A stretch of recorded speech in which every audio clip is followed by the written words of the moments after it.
What is it like to be in a place so dark, so deep, in such a bad hole that you see no possibility of escape? Join me, mere mortals, and we'll find out.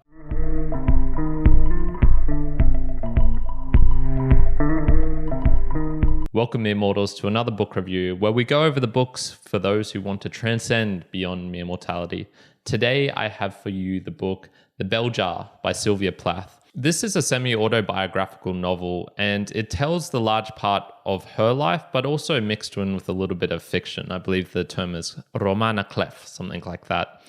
It was published in 1963, which incidentally was the year of her death by suicide at the age of 30. So it gives us a real look into what she was going through and why she actually committed that ultimate act of self-harm.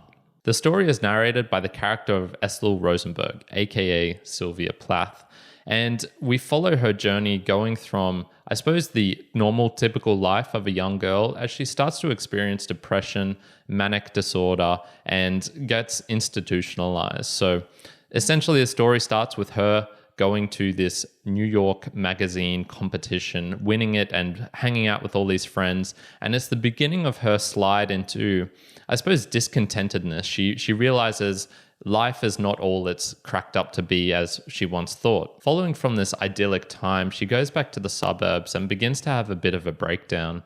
She has a semi-fiance called Buddy, and is an academically smart girl, but a series of small mishaps leads her onto this trend of an ever-increasing depression.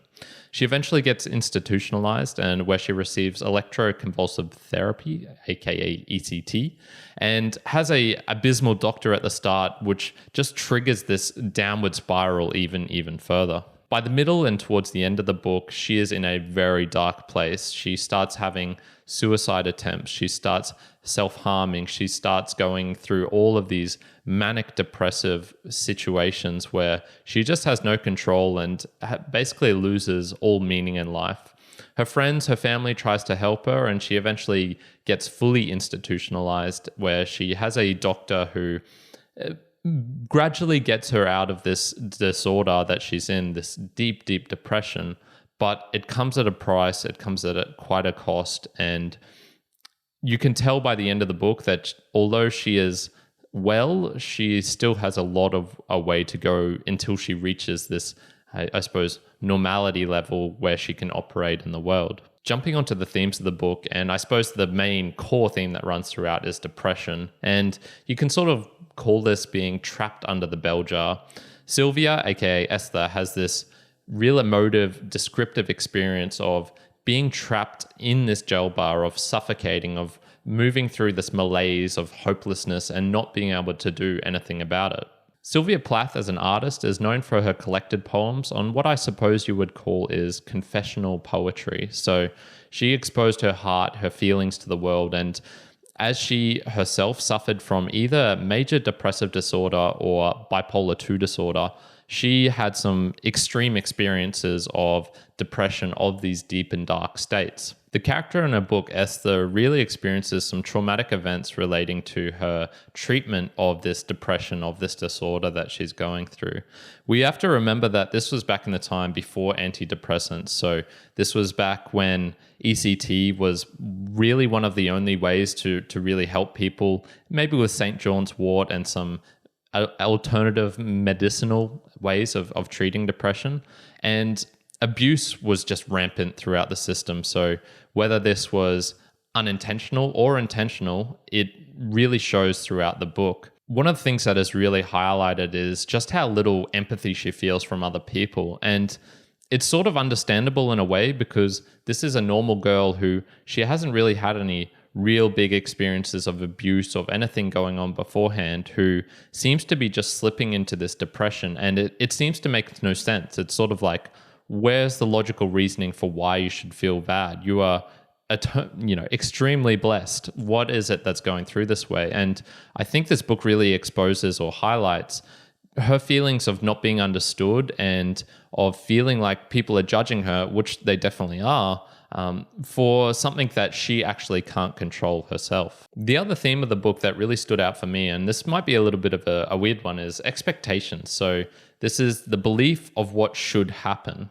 And it's real funny because I would say this is a natural part of living. We all have expectations of what's going to happen in the future, what should happen here, what's going to do this or that. And it's sort of a term of long-term planning, but you can get stuck into some weird positions with it. And I would say there's two types. There's the self-imposed and then there's the external ones. The book exposes both of these sides, and we'll start off with the external one. So this is the things where Esther is feeling what should she be doing as related to the 1950s society. So obviously there's some old-fashioned views with what a woman can do for a job, what a woman should dress in, how she should behave, how society should be run and her place in it. And it's a very fixed sort of monotone, this is what you've got to do.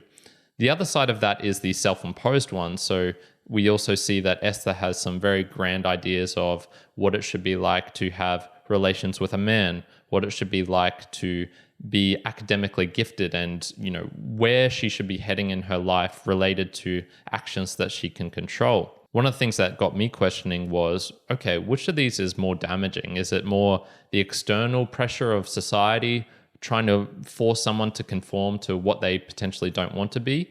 Or is it our own limiting beliefs in a way that are forcing us to do what we think we should do? Me personally, I think it's much more important to get a hold of your internal expectations and control them rather than trying to change or force society to release its expectations of what it is like to be a man, a woman, a black person, white person, insert creed, race, gender, whatever it is you want in here.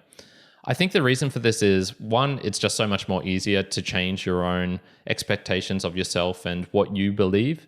And then also it's much more bearable to live under the expectations of society if you've got your own mind sorted. Whereas say it is that I am behaving exactly how society wants me to, but internally that's not what I want. That's the real problem, I think, right there. Onto my personal observations of the book. It's a really, really sad story because once you know a bit of the backstory of the author, of actually Sylvia Plath, the story actually ends in a relatively nice way for Esther. Although one of her friends commits suicide, although she experiences some deep and dark things, we get some hints that she's living an okay or at least an acceptable life. She has a baby. She has a stability, I would say. Whereas obviously with the sad tale of Sylvia Plath, she committed suicide at, the age of 30 with her kids in the very next room. It sort of gets to me like maybe this was a therapeutic book in a way. This is a way of her trying to convince herself that life might be worth living if she can just get through this period. But obviously for her, this is not what happened. What really jumped out at me as well was the ECT, electroconvulsive therapy. And while reading the book, I was thinking, man, what a barbaric practice. They used to just shock people. They used to just do this. They had no control. What are they doing? Yet it still goes on today. And I didn't really know this.